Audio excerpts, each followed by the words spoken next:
jury actually applied the law here, and instead of the snake oil that some of these so-called experts were trying to sell, the jury clearly wasn't buying that. We apply the law, that is it. As the defense attorney said, some of these terms that they made up were completely made up terms. You bring a guy in from out of state, you pay him $600 an hour to take a break from his college professor life and try to teach you some term he made in academia.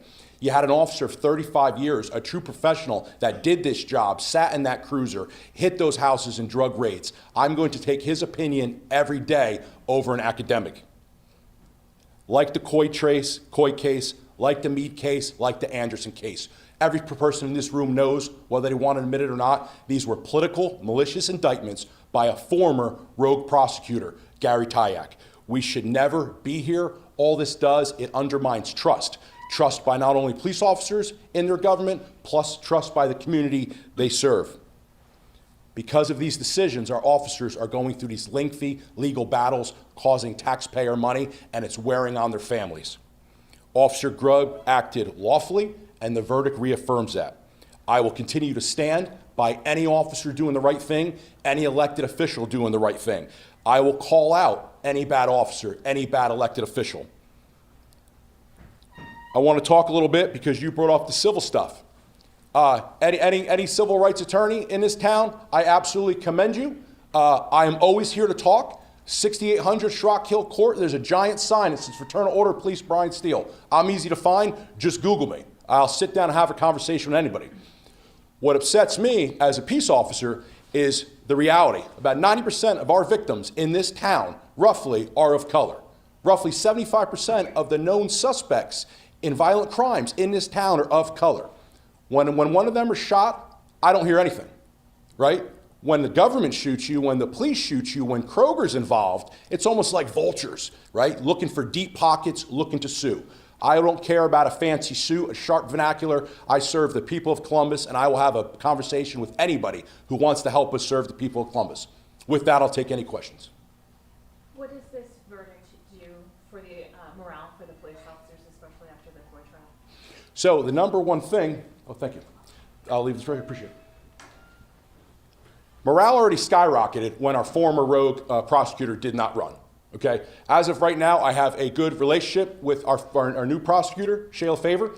We may not agree on the application of law, and I understand that. I don't expect to agree, but at least there's communication. When we had the conviction a couple weeks ago, or a couple months ago with Coy, we had Ms. Favor here giving a press conference and a statement. When I leave here, I'm going to call Madam Prosecutor and I'm going to ask her, do you plan on making a statement? Are you going to make a statement? Whether it is a guilty statement, not guilty, hung jury, the FOP is always committed to standing here and speaking with you and engaging in communication. We'll expect everybody else to. Since you're an officer, if he were to go back to work right away, talk about how hard that can be. His face has been plastered everywhere. Sure. He's very identifiable, and he's working in an area that's small. Yeah, and think about this. He received death threats. His family, protesters went to his family's house. I'm no stranger of receiving death threats, but I received more over the statement I made 2 years ago on Connor Grubb. And remember, in that statement, I never said he was justified. I said the courts are going to decide he's justified. All I said was I understand applying the law how he can be justified. So if he goes back to work, we'll support him. If he decides to pack it up like a majority of officers in this country, here's a newsflash. Mass exodus in law enforcement, not only in the city of Columbus, nationwide. We have a recruitment problem, we have a retention problem. Part of the reason are this pattern of malicious prosecutions against officers who simply did their job. Brian, can you describe what it's like for any officer on the force while this trial is going on? It was 3 weeks. How does that impact morale of any police officer? Everybody's watching it. You heard me say it 1,000 times. We will die for this city. We will die for our community. No officer wants to go to prison for this city or this community. And the morale was, again, politically motivated prosecutions. I have faith under our new prosecutor, Madam Favor. I don't think you're going to see this again. I don't think you're going to see these out-of-town, special prosecutors brought in to do the dirty work. And, I will hold her to that if she does. The FOP mentioned, Sean Walton a while ago mentioned the FOP and its involvement in the community. Do you have any reaction to what he said? Yeah, so I don't know what that means. I spent 25 years of my life personally in policing, majority of it in the inner city communities of color.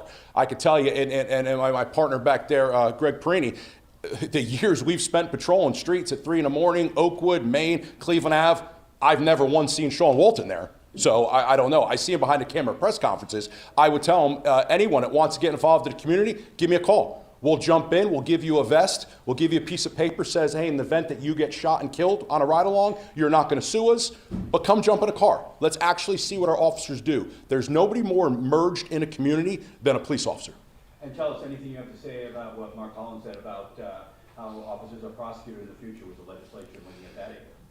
Sure. So the prosecutor there, the special prosecutor, steers the way it wants to go. There's no judge. There's no jury. There's no evidence being really. It's wherever the prosecutor wants to lead it. It's clearly a problem. These laws were not intended for officers.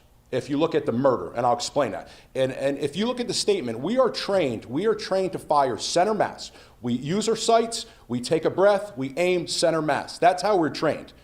Part of the show the officer's mens rea, or his culpable mental state, that he knowingly killed, because in his voluntary statement, he said, I aimed center mass, which he's trained.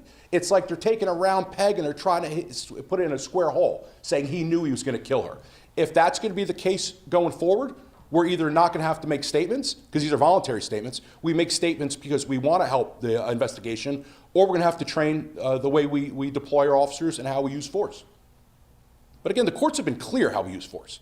Don't let the noise of the race baiters, the ambulance chasing attorneys, or the academics getting paid $600 an hour to try to convince you. They clearly could not convince the jury that, and I applaud that.